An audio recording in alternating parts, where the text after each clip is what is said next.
ndiyabulisa bomama, ndiyabulisa boosisi, oobhuti, abantwana egameni likaKristu Yesu waseNazaretha. Amen. Ndibulela uThixo othembekileyo. Amen. Ekuzini kwam ndinomntana zothi inkosi ndicela ukuba ndim. Amen. Ndikhumbula apha eMandela ndazi ndisheleka ngaphi kubazalwane endibene nabo. Ngena nje kumnyango ndibazalwane andifuni mntu, ndifuna uba ngubani, but ndifuna uba ndim. Cela uba wandenze ndibe ndim ukwenzela uba xa ethetha nam ndive uthetha nam. Amen. Ndingavi abanye abantu okanye ndibone omnye umntu. Amen. Ndizobulela uThixo othembekileyo. Amen. Ezintweni zonke azenzayo empilweni yethu. Ngoku sihlabelelayo apha kule ndawo, ukuhlatyelelwa kuthanda uqhutyeka, kuthanda ukuhlatyelelwa, kutyhileka kum ubuthixo bukaThixo. Amen. Ukuthembeka kukaThixo. Amen. Ebomini bomntu. Amen. Ndiyazi ke bazalwane into yobana mhlawumbi noba kulindeleke mhlawumbi enye indlela, but mna ndicela uthetha nje ngale ndlela uba ibeka ngayo kum. Amen. Kuhlala kum into ethi inyaniso yakhe ihleli kwizizukulwana ngezizukulwana. Amen. Laa nto yokubana ithi xa iqala le nto yobana uThixo ungulo odale amazulu wadala nehlabathi. Amen. Zonke izinto uthethe ngelizwi zenzeka. Kodwa xa efika eza kwenza umntu ubumdalile, uthatha into wabumba, wadala, wagqiba waphefumlela. Amen. Kwizinto zonke akho nanye into ephefumlelweyo kwizinto bezenziwe uThixo ngaphambili.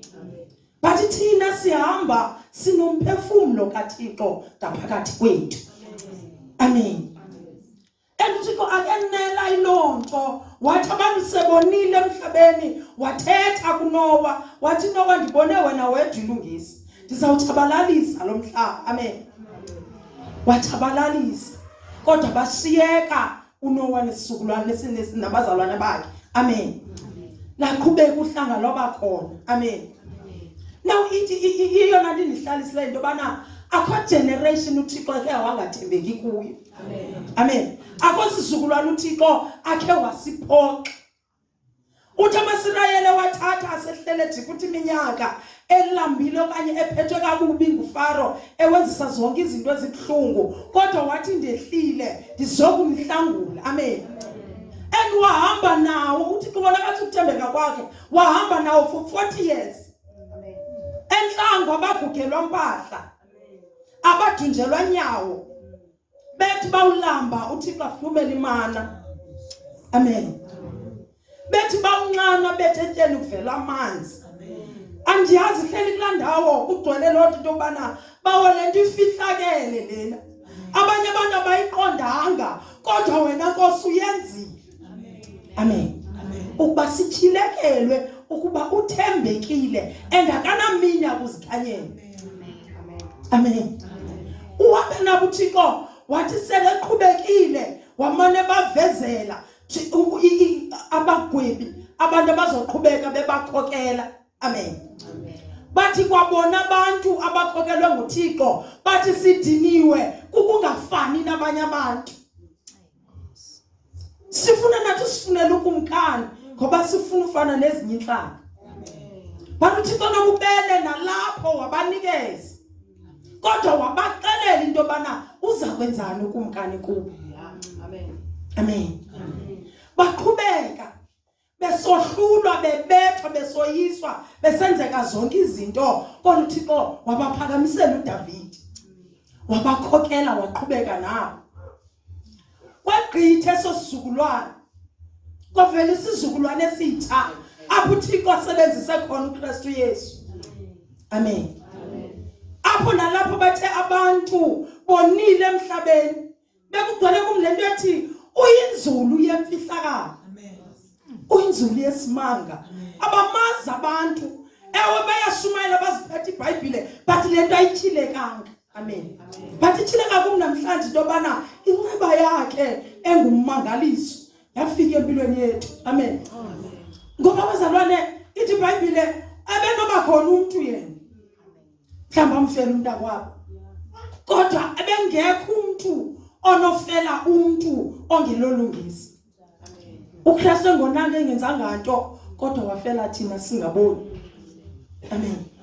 Kugcwala kum into yobana inyaniso yakhe.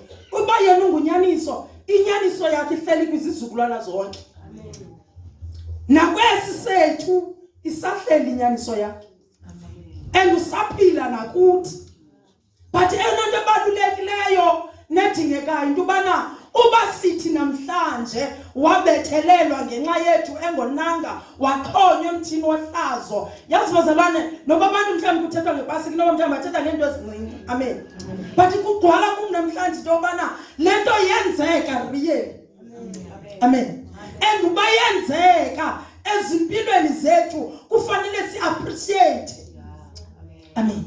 Siqabise into yobana nyhani le nto yenzeke. And le nto mayingenzeki namhlanje usagqiba ngomso siyilibali.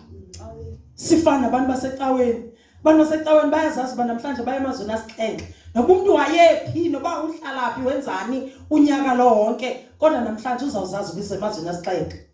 Emva kokwaphinda aqhubeke nobomi bakhe. But uba makasincede ngoba ithi iBhayibhile kudala kwakukhona ababingeleli ababengena beyobingelela ngenxa yezono zabantu bengxengxezela abantu. Amen. But loo nto yayingabanceda abantu ngoba babengxengxezelwa kulo nyaka nakozayo funeka bayongxengxezelwa ngoba baphinde bayokwenza laa nto bebeyenza. Amen. But uThixo wasinikeza umbingeleli ongene ngelile lakhe igazi. Amen. Apho kungasekho bani ozawuphinda aye kumbingeleli ayothi imbingeleli ndinale ngxaki khawuhambe uyondibingelele. Amen. Kuthiwa ngeneni kwakhe kwaqazuka ikhuselo ukuze nathi siziyele. Amen. Kuhlala loo nto empilweni yami yobana uthembekile uThixo. And usathembeke nakwesi sethu isizukulwane. Udinga nje thina into yobana le nto wayenzayo siyazi into yobana yenzeka. And uyazophila sowusekhayeni sowuphi wazi into yobana wayenza uThixo le nto yokubancama unyana wakhe kuphila kwakhe ukuze thina sisindiswe. Namhlanje sibonga ukusindiswa okungathi komnye umuntu kulanda ubana usindiswe kanjani angakwazi kwawusindiswa athi okusalayo isindisiwe. Amen. But kuba singakhe sazi into yobana lo silandela yena, lo othi okanye lo thina sithi sisindiswe ngayo uKristu Yesu, weva ubunzima obungakanani. Amen. Amen. Kuhlala nje loo nto empilweni yami yoba uthembekile uThixo. And nakwesi sizukulwane sathembekile. Bakudinga abantu abazawuthembeka njengaye. Amen.